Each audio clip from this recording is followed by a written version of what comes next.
ஃப்ரெஷ்ஷான சோயாபீன் இருந்தால் இந்த மாதிரி மசாலா செஞ்சு பாருங்கள். ரொம்ப ரொம்ப சுவையாக இருக்கும்.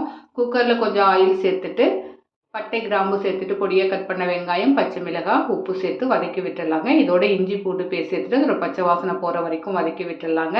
2 தக்காளியை கட் பண்ணி சேர்த்து வதக்கி விட்டுட்டு கரம் மசாலா, மல்லித்தூள், மிளகாய்த்தூள், மஞ்சள் தூள் சேர்த்து கலந்து விட்டுடலாங்க.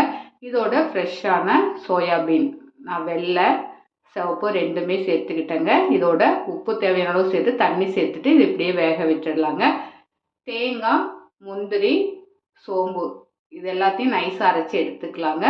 இப்போ இதோட அரைச்சி இந்த பேஸ்ட்டை சேர்த்துட்டு தண்ணி தேவையான அளவு சேர்த்துட்டு நல்லா கலந்து விட்டு கொஞ்சமாக மல்லியில சேர்த்துட்டு இதை மூடி வச்சு ஒரு 4-5 விசில் விட்டுடலாங்க. இது சூப்பராக ரெடி ஆயிடுச்சு பாருங்கள். இப்போ இதை கலந்து விட்டுட்டு இதோட கருவேப்பிலை, மல்லியில தூவிடலாம். நீங்கள் இதை சப்பாத்தியோட, பரோட்டாவோட, பூரியோட கூட சர்வ் பண்ணலாம். ட்ரை பண்ணி பாருங்கள். தேங்க்ஸ் ஃபார் வாட்சிங்.